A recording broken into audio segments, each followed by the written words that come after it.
he was in New Zealand and working on a farm. And when they got back to the house after riding around looking after at ewes and lambs early in the morning, to be told that England was at war with Germany.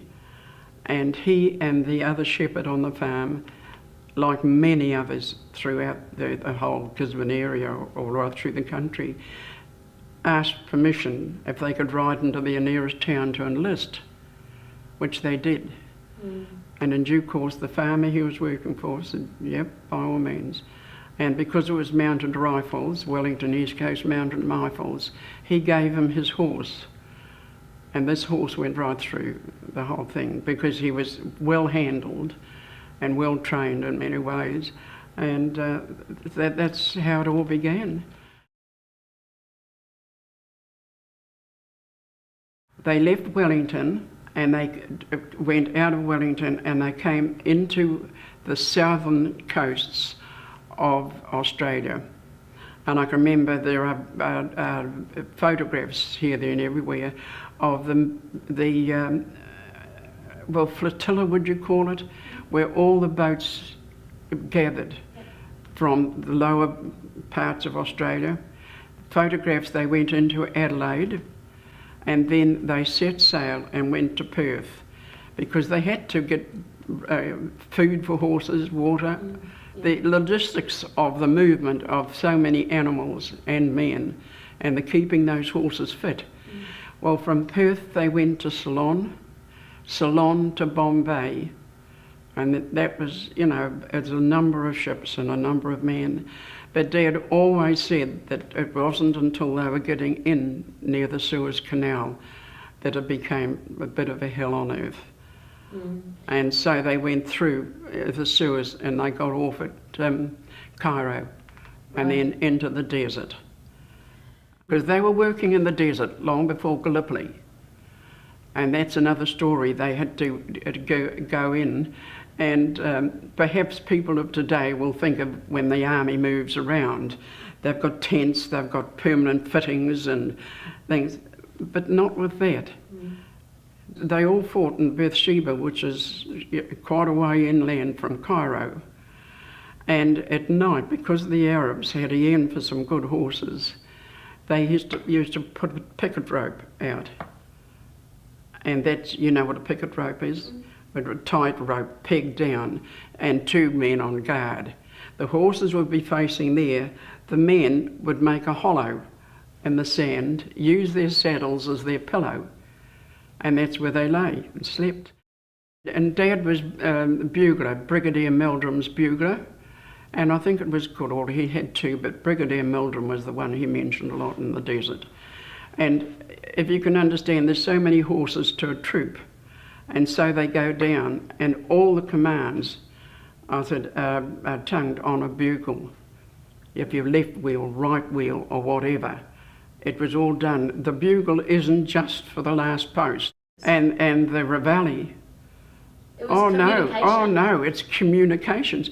Modern day people can't understand this because you pick up a phone or pick up a thing and type something in. But no, you're way, way back. But then when it came, the desert campaign was sort of over. Here were all these men called into Gallipoli, and all the Arabs wanted their horses come what may. But after being around Cairo and witnessing how animals could be treated, no way, on both sides. And that said, no way. And so how could you call your horse? So what they did, the New Zealanders went to the Australians' lines, the Aussie over to New Zealand's, and they shot the horses. That was the tough part. That's... Yes.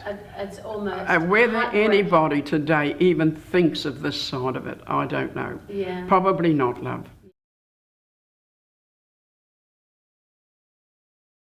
Just gun fodder, he would say, if he's sitting here, just gun fodder. No, just to fight, because you have to do normal rifle training and all these disciplines.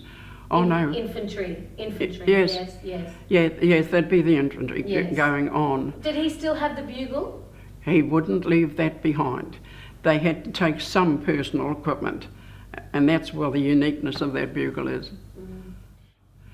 And as he said all along, that they were put off on the Gallipoli shores there when they were supposed to have been around if you look at the face of Gallipoli from the war, they were supposed to be around the corner, around that, and they were going to approach. The Turks were bedded in on the top, facing where these men had to go.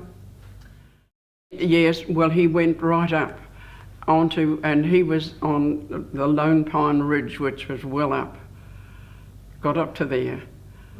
And then they realised it was just a massacre.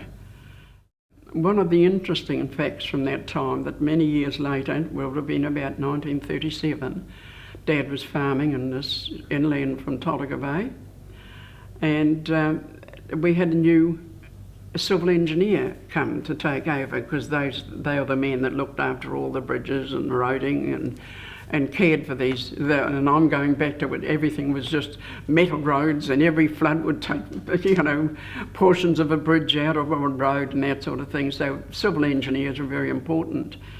And when the new man came, he had to be introduced to major, people in the valleys. And I'll always remember, because we were old enough to remember it, not then. This man came in, and Dad says, he said, "I know you.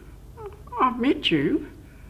And this man from the council looked at Dad and that sort of thing, because I can remember them coming into the house, because they came in and had lunch and a cup of tea. That's hospitality in any country place. And Dad said, "No, don't tell me." He said, "But I've seen you." He said, "You're Tassie Percy, the man he'd helped down off Lone Pine Ridge all those years ago." Oh. He literally saved his life by bringing him down. He was injured. Oh, that's amazing. Yeah. How incredible. Yes. Now, the chances of that happening, but Dad had a fantastic memory.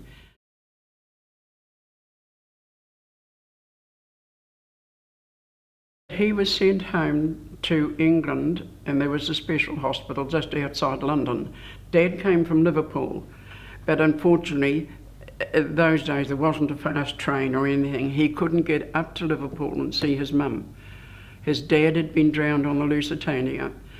But so he was in the hospital, and this is where the first ever Anzac service was held in West Minster Abbey.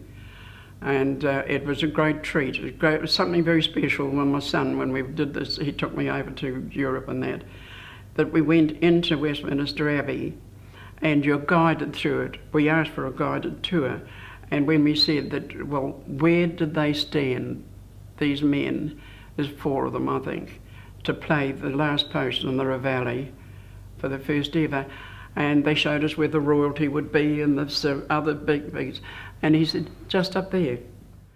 And Dad played that bugle at every Anzac service. But the last time it was tongued, as we call it, you don't play it, you tongue it, and that was at his funeral.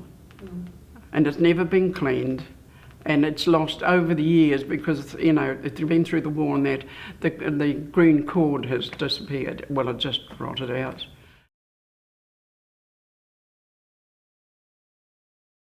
So there was only Dad and I and Mum listening to this, the BBC News, which always came over at 9 o'clock at night. And we were sitting there quietly, and then it came in, "This is the BBC calling. England is at war with Germany." And I said, "I'll always remember Dad." He said he just could not believe it. He said, "I thought we fought the war to end all wars. And here his sons and all our friends gone." That was the toughest part.